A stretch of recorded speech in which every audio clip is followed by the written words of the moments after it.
Today, I want to share with you the wisdom of a book which calls The Power of Your Attitude by Stan Toler, following the format I always follow when I review the books for you. I still remember sitting in my living room and on a gray morning feeling overwhelmed and stuck in a cycle of self doubt. It's not often that it happens like this. The ones who know me know that I'm always positive. I'm from Rhineland, and I would think that we get everything done. Life hadn't changed dramatically, but my perspective had grown dim. That's when I picked up The Power of Your Attitude by Stan Toler, not expecting how deeply it would resonate. Within the first few pages, it felt as though someone had turned on a light. Toler's words weren't just motivational, they were deeply human, grounded in experience and filled with compassion. The book didn't just tell me to be positive. Oh, I heard it so many times, and often I tell this to others. It taught me how to shift my mindset, even when the world around me didn't change. Stan Toler died 2017 and was born in 1950, was a beloved speaker, author, and leadership expert who served as a general superintendent in a church of the Nazarene. Over his lifetime, he authored more than 100 books, blending practical wisdom with spiritual encouragement. How known for his warm humor and relatable storytelling, Toler's work continues to inspire leaders, pastors, and everyday doers alike. His personal experiences with hardship and growth gave him a unique ability to speak about attitude not just as a concept, but as a life-saving practice. The Power of Your Attitude is a practical guide that explores how a person's mindset influences every part of life, from personal happiness to professional success. Rather than offering shallow positivity, Tola dives deep into the psychology and spirituality of attitude, sharing actionable strategies for cultivating optimism, resilience, and purpose. The book is structured around key themes such as gratitude and self-awareness, forgiveness, and forward thinking. With each chapter, readers are equipped with tools to reframe their thoughts and make meaningful choices that shape a better future. What sets this book apart is its balance of heart and practicality. Toler doesn't write from a pedestal, he writes from experience. The tone is warm and empowering, never preachy, and always grounded in real life application. It's ideal for anyone who's tired of quick fixes and looking for lasting internal change. The book's structure also makes it easy to revisit specific chapters when you need a boost. Plus, the faith-based perspective adds an extra layer of depth for those seeking spiritual as well as emotional growth. I wanted to give you 7 tips I found from the book, and I hope that they are helping you the same, which it was positive or supportive for me. Choose gratitude daily. Cultivate thankfulness as a mental habit, even in small things. Reframe failure. See mistakes as opportunities for growth, not as dead ends. Surround yourself with positivity. Relationships greatly influence your mindset. Choose wisely. Speak life. Your words shape your reality. Use them to build, not break. Love with purpose. Define your values and align your actions with them. Release resentment. Forgiveness frees you far from then it frees others. Start the day intentionally.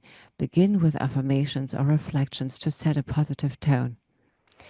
And I would like to end this review with 5 quotes from the book.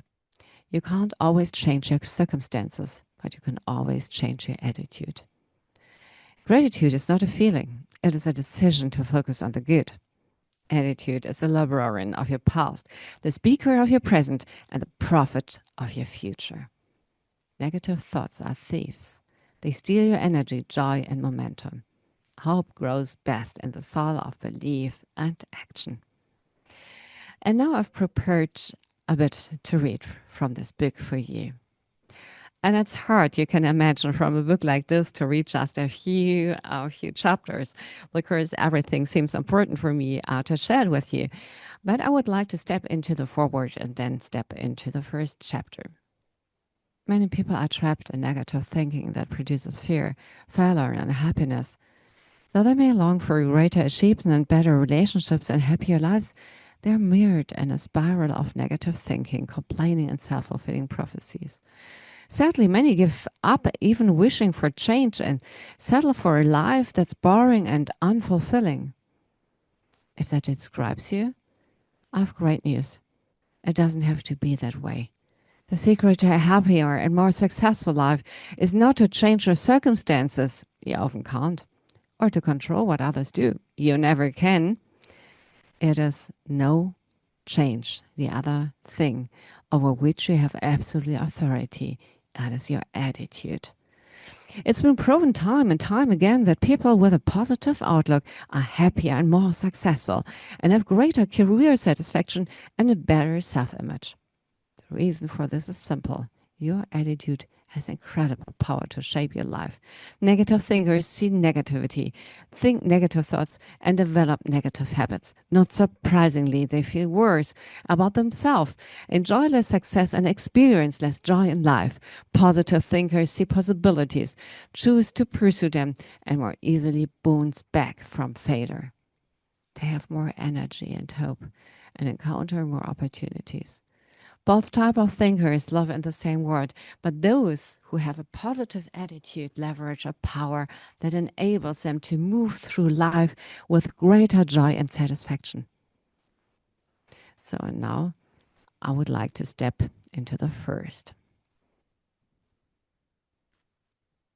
The power of thoughts. Your first step towards enhancing the power of a positive attitude is to believe that your attitude actually does exert incredible influence over every aspect of your life. What you think shapes your identity, literally determining the kind of person you'll be and the things you will do. The people who achieve their goals, enjoy success, and seem to be happy despite their circumstances didn't get that way by accident. They chose to have a positive outlook. Then their choice shaped everything else about them. Likewise, the people who drift through life complaining that nothing good ever happens have also made a choice. They interpret their circumstances through the lens of a negative attitude. Everything looks bad to them, and it becomes bad. You may be thinking, wow, some things really are bad. And you're right. People face difficult, even heartbreaking trials every day. Yet some people emerge from those events contented, peaceful, and determined to move forward, while others seem to wither away. The only difference is the attitude. In the same way, many people experience wonderful things like a great job, a loving family, and a good health, but nothing ever seems to satisfy them. They're always unhappy because they chose to be. Charles Windle, the highly acclaimed teacher and author, put it in a way, the longer I live, the more I realize the impact of attitude on life. Attitude to me is more important than facts. It is more important than the past, than education, than money, than circumstances, than failures, than success, than what other people think or say or do. I'm convinced that life is 10% what happens to me and 90% how I react to it. And so it is with you. We are in charge of our attitudes. You have the power to choose.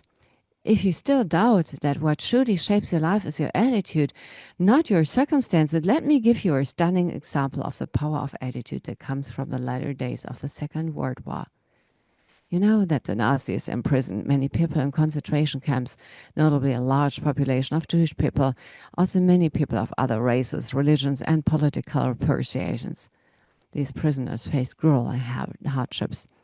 Many were slaughtered by their captors, and many others died of disease or starvation. Confinement in a concentration camp was a virtual death sentence. During the war, a young Jewish psychotherapist from Vienna, Austria, was deported to the Theresienstadt concentration camp in what's now the Czech Republic, along with his entire family. Viktor Frankl and his wife Tilly were later transported to the infamous Auschwitz concentration camp and finally moved to the Dachau camp system, where they spent 7 months, mostly working as a slave laborer. Frankel's mother and brother died in Auschwitz. Tilly was moved to the Bergen-Belsen camp, where she died. Viktor Frankl describes the conditions he and others endured in this book. Men search for meaning, living amid such suffering and cruelty, every day a fight for food and survival, never knowing whether they would survive the war. People chose various responsible to the circumstances. Some joined in the cruelty, surviving the camp's privations by stealing from others or cooperating with their captors. Others simply gave up and died. But some were able to choose a different path, living with dignity and hope even when that meant sacrificing themselves for others. After enduring the suffering in these camps, Frankl concluded that even in the most painful, disheartening, and dehumanizing situation, life has meaning. We who lived in concentration camps can remember the men who walked through the huts comforting others, giving away their last piece of bread. They may have been few in number, but they offer sufficient proof that everything can be taken from a man but one thing, the last of the human freedoms, to choose one's attitude in any given set of circumstances, to choose one's own way. Interestingly, the original German title of Viktor Frankl's book was Trotzdem Ja zum Leben sagen, which means despite all others, say yes to life, which so saying yes to life in spite of everything. That's the power you have to say yes, no matter what happens. You cannot choose what happens to you, but you can choose how you respond to it. You have the power to adopt a positive outlook, and that power can change virtually everything about your life. Everything. If you feel helpless, negative thinking traps you in a victim mentality, which is incredibly disempowering. Negative thinkers tend to see other people as in control of the world. As a result, negative thinkers always feel helpless. So work on that.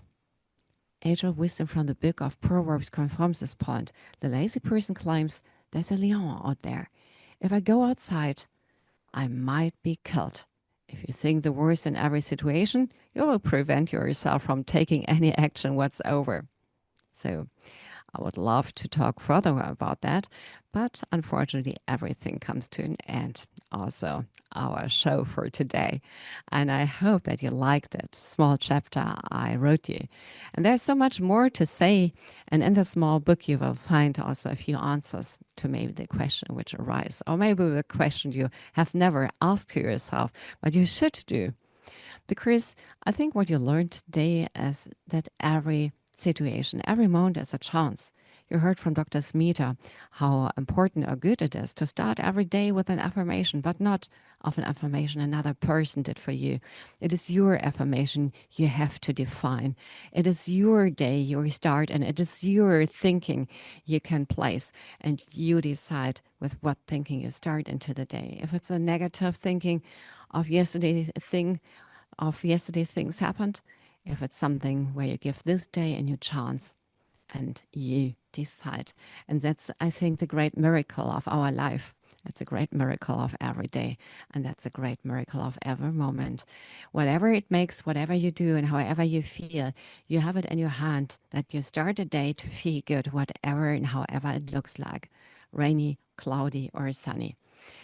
And that wraps out our episode for today of We Empower, the weekly radio show dedicated to celebrating the strength, resilience, and limitless potential of you, of humans around the globe.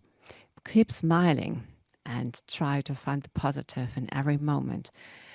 And join us again next week as we continue on this empowering journey. And remember, this time is a gift for you to discover new inspiration and find the motivation to live your life to the fullest. Don't hesitate to get involved. Your voice is valued. And even if you whisper, thank you for being part of our community. It means a lot to us. And until next time, keep shining and empowering others. And empowering you, of course, every moment you can. Together, we rise. Never forget about this. And it's you. The book taught us some wisdom. Every moment you can turn around and keep smiling, whatever it makes. It's not bothering. It's not a lie. It's your wisdom. Thank you very much for today's session.